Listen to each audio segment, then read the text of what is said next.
Hello everyone, I'm Maddie, Jotato's girlfriend, and today I'm taking over the channel to talk about Pokemon Pokopia. Now, I was supposed to write and record this review a couple weeks ago. The problem is that I keep telling myself just one more hour, and now I'm over 40 hours into my playthrough, and I still haven't finished the main story. I keep having to physically force myself to stop playing the game long enough to actually sit down and do this. Honestly, this game is a little too fun. Let me explain. I want to cover what I love about the game, what I think could have been a little better, whether the $70 price tag is actually worth it, and whether I'd recommend it to you. And spoiler, I really do recommend it. So Pokemon Pokopia, or Pokopia, however you like to say it, dropped on March 5th, 2026. And my boyfriend and I have been really enjoying this adorable game so far. This is a spin-off that's co-developed by Game Freak and Koei Tecmo's Omega Force, the same team behind Dragon Quest Builders 2, I believe. The collaboration makes so much sense the more that you play it. The idea came from Shigeru Omori, who directed multiple Pokemon games in this series like Black, White, Heart Gold, and Soul Silver. He thought fans would really enjoy having the ability to create their own Pokemon habitats, and honestly, he was right. And so far, this game is one of the highest rated Pokemon games on Metacritic, because hearing it from someone who's actually been sitting here for over 40 hours feels a little more real, right?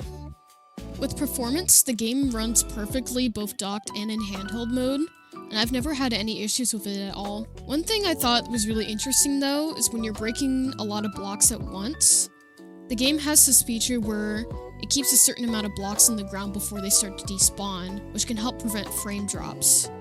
So if you're planning on using any of the blocks that you break, it's recommended to pick them up as you go, rather than leaving them all sitting there. Though it seems this only applies to blocks or materials from trees, it doesn't happen to anything like fruits or items. I thought that was actually a really smart little detail. Okay, here's what I love about the game. I spent a lot of time playing games like Dragon Quest Builders, Animal Crossing, Harvest Moon, Story of Seasons, Hello Kitty Island Adventure, Pokemon Mystery Dungeon, the list goes on. And certain elements of Pokopia genuinely remind me of all of those, especially in how the progression works. The social simulation aspect blends really well with everything else. I love the quirkiness of the Pokemon sometimes, how they'll randomly come up to you and just give you stuff, or how they'll react to you in the environment. Like if you pick up something in their habitat that they like, they'll get upset and ask where the item went. It's such a fun little detail that makes everything feel really alive. Managing their comfort level is relatively easy, and the requests change now and then. Though every so often, I do get a request that I honestly have no idea what to do with, because I hadn't discovered the item or the food that they need yet, which is kind of fun in its own way because it gives you something to look forward to finding. Building is so satisfying, especially since I really love playing games like Animal Crossing or Dragon Quest Builders. Gathering resources, getting the right Pokemon to help, once I can build, once I can chop wood, it all feels really intentional. It takes real time for some structures to finish, just like in Animal Crossing, so when you start a building, you'll usually have to wait till the next day for it to be done. The small dens take about an hour to finish though, so early on it doesn't feel like it's too long of a wait when you're just getting started. As you get further into the game, I really love how the weather varies, the day and night cycle, it's actually synced with real time, or the clock on your system, which I thought was a really cool touch. My one wish, though, is that I would want to see other seasons added, like fall or winter. I think that would be really cool.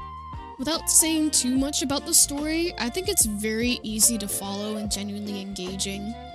You start off as a Ditto who misses their trainer, so you disguise himself as the Pokemon trainer that they had, and then you get to completely customize what you look like, which is really cool. And you set off on this blocky world where you restore habitats and meet new Pokemon. But here's the catch.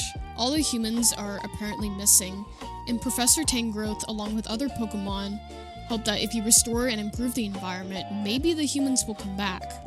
But who knows? As I've been exploring, I found some really interesting notes left on the ground. I'm not going to spoil them, but what I've learned from some of them is very interesting. And I have a few theories about what could have happened, but I'm just going to keep playing and hopefully I'll figure out the full story eventually. I haven't finished the main story yet, because I keep getting distracted with decorating. The main story takes roughly 20 to 40 hours depending on your playstyle. With how I play, it's probably going to take me a lot longer, but that's perfectly okay. It's such a cozy little game to just sit back and relax with.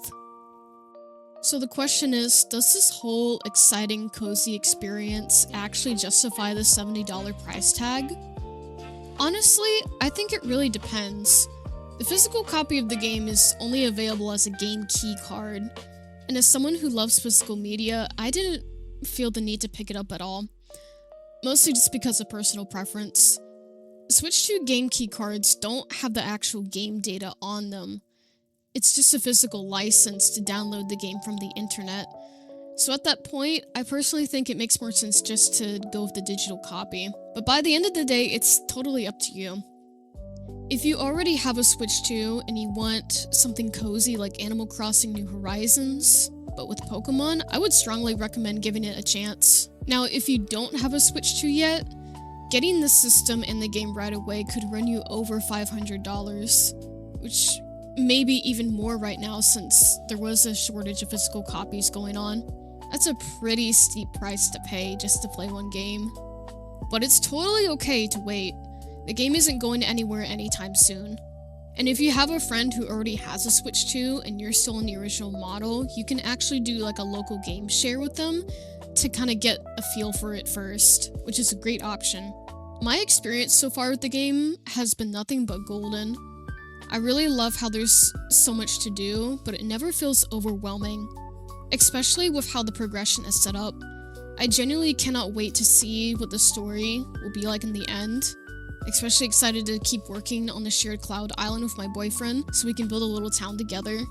That's the kind of game that this is. It makes you want to share it with someone. If you enjoyed this video, don't forget to leave a like and subscribe for more content on the channel. Thank you so much for everyone who had stayed to the end. It really means a lot. Thank you for watching, and we'll see you in the next one.